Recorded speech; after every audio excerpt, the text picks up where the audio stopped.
Hey everybody, Ruben here. Today I want to talk about this wonderful product. This inks by Memento, also VersaFine, which is the about difference.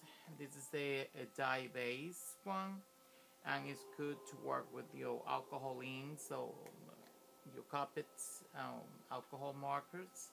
The VersaFine is great for to work with watercolors, but Memento said not only to stamp, but you also can distress, and you can also watercolor with them. And it's a lot of other technique that I cannot cover in this video, but I will get to it in later on videos. The first thing that you should do is get your whole collection, because you're going to need all the colors, all of them.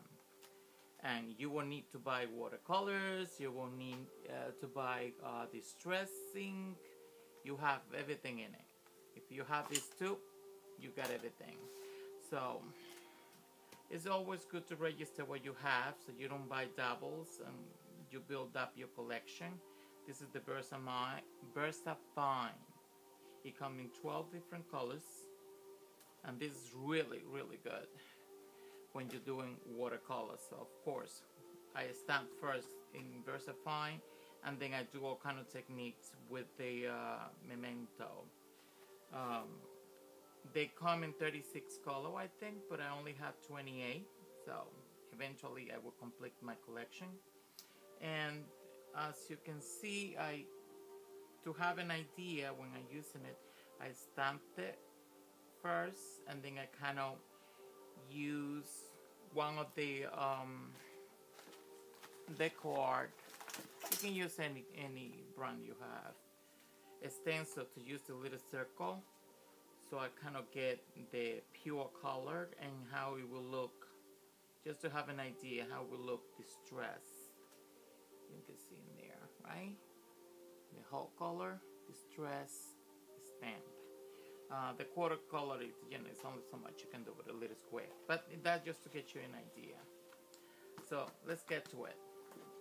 To distress, you can use any of your tools that you like, but so far I like to do this. I just take one of those distress sponges, clothespin. I wrap it around, take a little piece of course, tape. Quick, 1, 2, 3.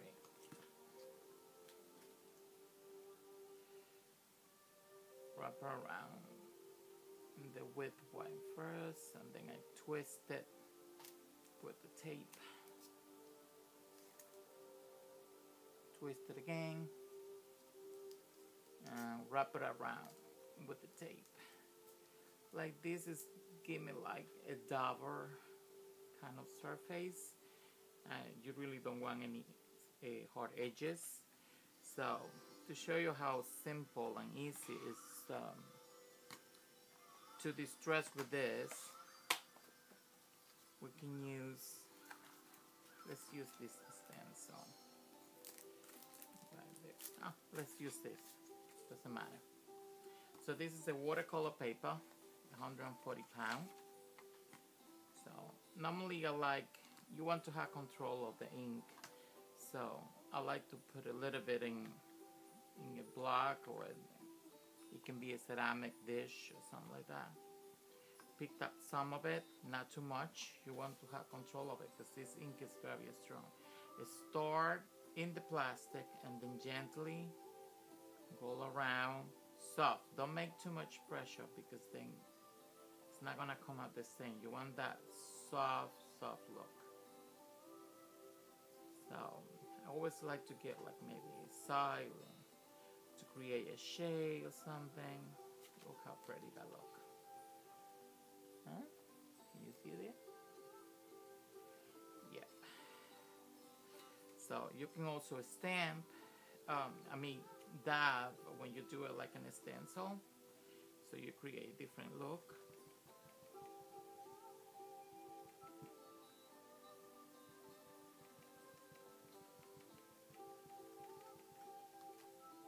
Like that. And of course, can distress your edges.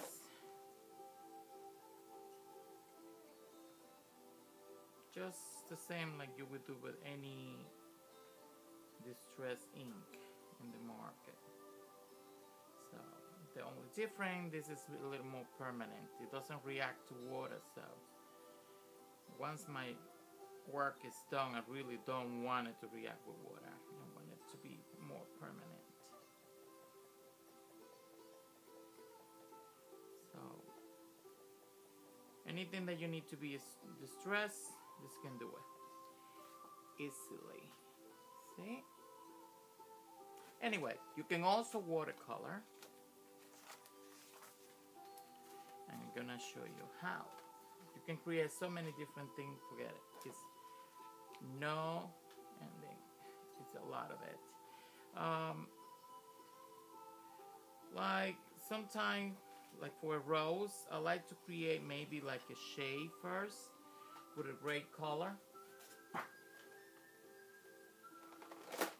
But I like to use smoky gray. No, this is diversifying. I'm looking for the gray flannel. You create a really nice shadow with it. Put a little bit in the black. Have your water ready. I suggest to work one area at a time. So take that area and get it wet. Not extremely wet, but you want it nicely and wet. So the ink kind of glide easy on it. Get it wet again and pick up a little bit of the color. Do a little bit of the time. The good thing about this ink is that once it's dry, you can pick it up again. So you can build up layer really nice. You can't do that with watercolor because once you put a color down, if you go wet it again, you're gonna disturb it, and I don't like it. This is much better, so I can build up my layers on it. So I like to wet the area first and put a little bit of color at the time, because you can build up the strength of the color also. And then you see.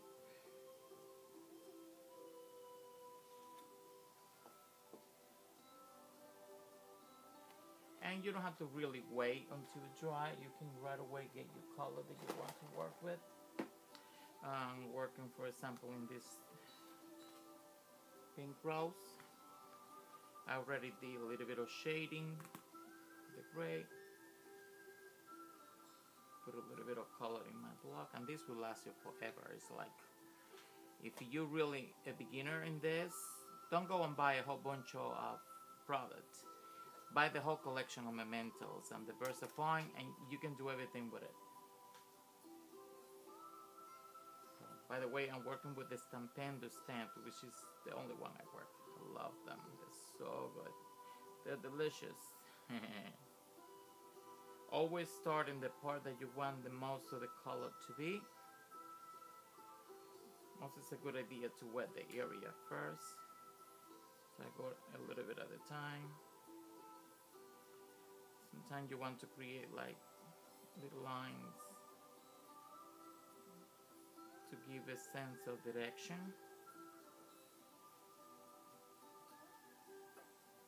And texture. You don't want the, especially roses, to look too airbrush. You want a little bit of texture in it, so it's more realistic.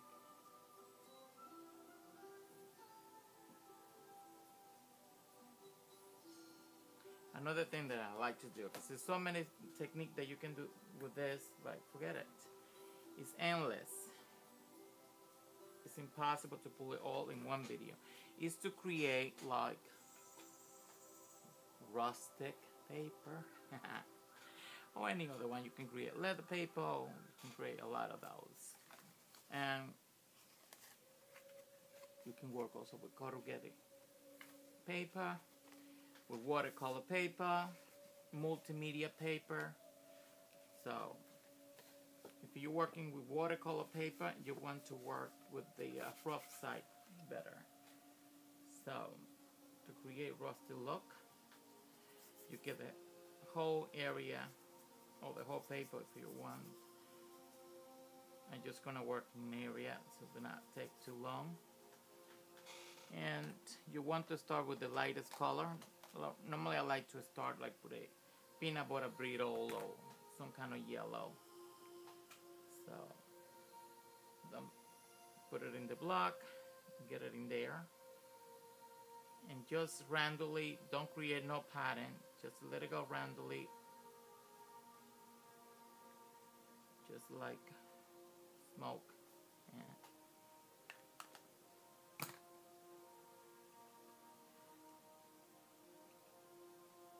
And then everywhere. Thing I like to use. This is VersaFine. Working with the Memento. Here it is. Thing, but it's clay, which is already like a rustic color. This is a really beautiful color. Keep it wet. You really don't want brush marks on it. So keep it all nice and wet. Have fun with it. Then you continue the Morocco. Put a little bit of red in there. Also, you want to be more spotted.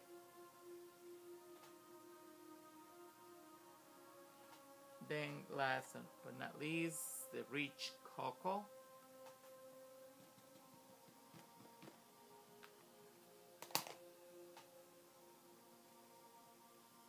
And that one you want to like, really like, not everywhere, just like in certain sections. More like in a sponge look.